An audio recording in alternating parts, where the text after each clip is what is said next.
In the previous Sarga, we beheld the splendor of Ayodhya, a kingdom where Dharma was not merely upheld, it was lived. We saw the king's ministers, men of discipline, of clarity, of unwavering integrity. And through them, we witnessed how virtue flowed from the highest seats of council down into the hearts of the people of Ayodhya. Ayodhya stood not merely as a city, but as a living expression of Dharma, a veritable paradise, like Amravati upon earth. And yet, even in such perfection, there remained a quiet incompleteness. In this Sarga, we now witness the king's reflection, the seeking of counsel, the guidance of the gurus, and the beginning of a sacred undertaking, the Aśvamedha Yajña. Tasya chaivam prabhavasya dharmagyasya mahatmanaha sutartham tapyamanasya nasid vamshakaraha sutaha.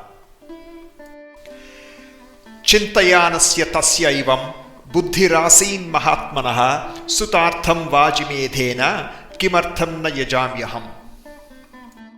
Sanishchitam matim krutva yashthavyamiti buddhiman mantripihi saha dharmatma sarvairapi krutatmabihi.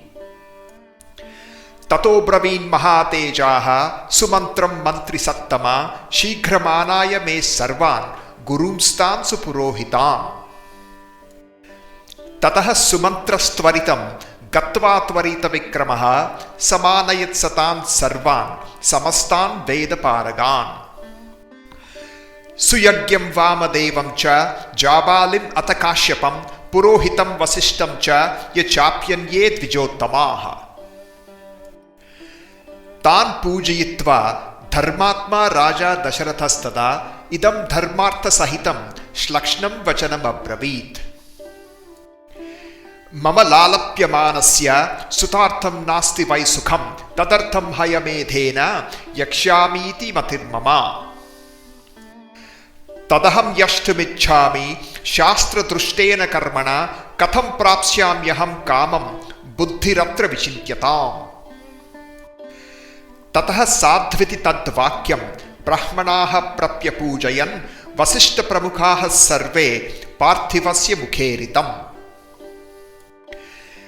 Uchushcha param pritaha sarve Daśaratham vachaha sambharaha sambhriyantam te turugascha vimuchyatam. Saravyaschottare tire yajña bhumir vidhiyatam sarvatha prapsyase putran abhipretamscha parthiva. Yasyate dharmiki buddhiryam putrarthamagata tatastushto bhavat raja shrutvaita dvijabhashitam.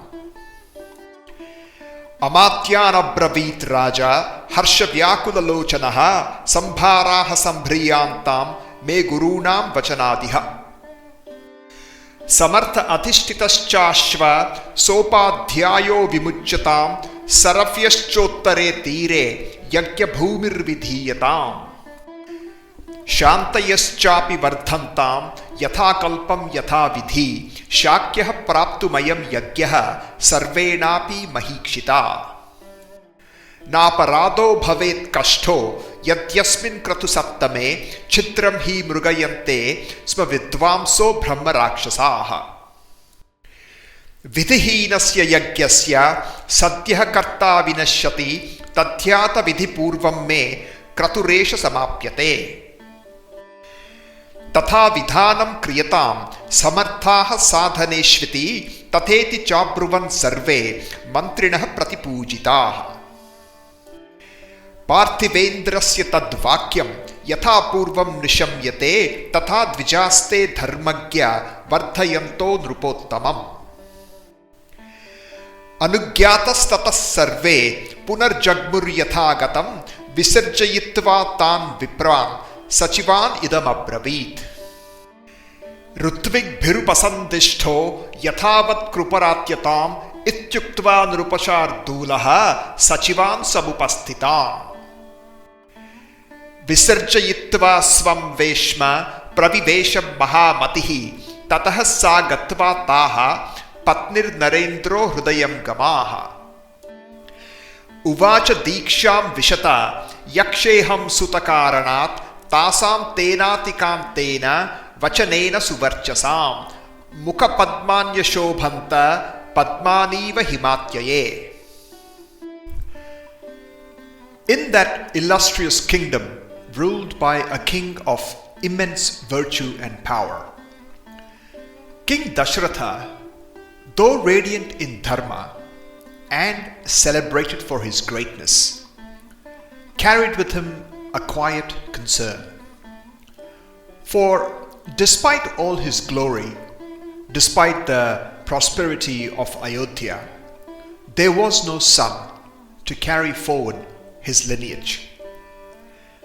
The king did not rush. He reflected deeply. And in that stillness, a thought arose. For the sake of a son, kimartham na yajamyaham, he thought. Why should I not perform the Aśvamedha Yajña? That thought became a resolve. A sacrifice must be performed. True to his nature, the king did not act alone. He turned to his ministers, men of discipline, men of clarity, and men grounded in Dharma. Together they aligned. Without delay, he spoke to Sumantra. Bring them at once, he said, all the gurus along with the priests. Sumantra moved swiftly, and soon they all arrived.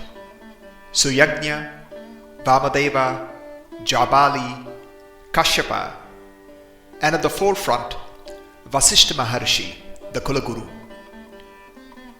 Daśaratha received them all with honor. The sabha settled into stillness, and Daśaratha spoke, not in haste, not in agitation, but with gentle, measured words. He said, Mama lalapyamanasya sutartham nasti vai sukham. For long I have lived in this sorrow for the sake of a son. I find no joy. And then he said, I shall perform the Aśvamedha Yajña. Such is my resolve. But the king did not stop there. Let this be done. He said, Shastra drushtena karmana, as prescribed in the Shastras. And then not as a ruler commanding, but as one seeking right guidance. He said, how shall this be accomplished? Let the proper course be considered. And the Sabha responded as one, Sadhu, Sadhu, well said. For his words were aligned with Dharma. And guidance followed. Let preparations begin. Let the horse be released. Let the Yajña Bhumi be prepared. Saravyaschottare Tire, on the northern bank of the Sarayu river. And they assured him, you shall obtain the sons you seek. For this is not a mere desire, it was desire aligned with Dharma. The king received his words with quiet joy. He said, let all materials, sambharaha sambhriyantam, be gathered as instructed by the gurus. The instructions grew precise. The horse must be released under protection. The rite must be executed with discipline, for this was no ordinary undertaking. And then came the warning, let nothing be omitted, for even the smallest flaw would be sought out by those Vidvamsho Brahma Rakshasa who watched seeking to disrupt. And Daśaratha spoke, his voice steady, yet burdened with the weight of Dharma. If this sacred rite is not performed in its fullness, if even a single injunction is neglected, then let it be known, it is not merely the Yajña that fails, I myself shall be undone.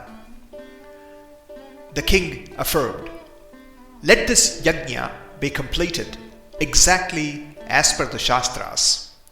The Sabha agreed. No debate, no resistance, only alignment. And with that, the Sabha dissolved. The Brahmanas departed. The council was complete. The king withdrew from the Sabha to solitude, and from there to his queens. And there, in a quieter space, he spoke, prepare yourselves for this Yajña, undertaken for Sutakaranat, for the sake of a son. And at these words, their faces lit up like lotuses touched by light. This Sarga quietly reveals one of the deepest pillars of the Ramayana, Guru Vaibhavam. When a challenge arose, the king did not rely on power, nor on impulse. He turned to the Gurus, not merely for advice, but for direction. This is beautifully reflected in the very opening of the Ramayana with this shlokam. Tapasvadhyaya niratam, tapasvi vagvidam varam, naradam paripapracha, Valmikir Munipungavam. Valmiki Maharshi approached Narada and asked, but the word used is paripapracha, not just asked, but asked with reverence, humility, and complete faith.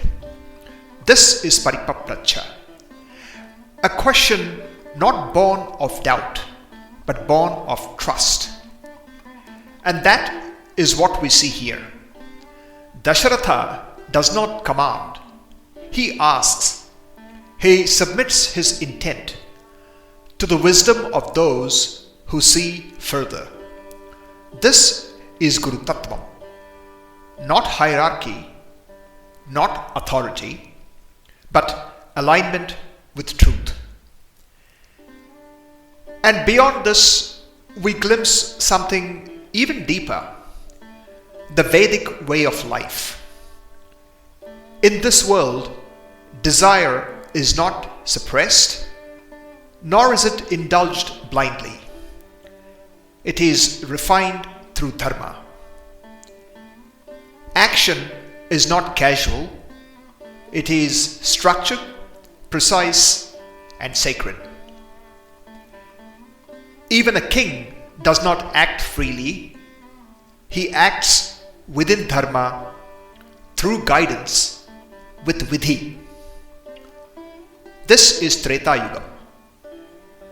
Not a time of perfection, but rather a time where life itself was anchored in Dharma.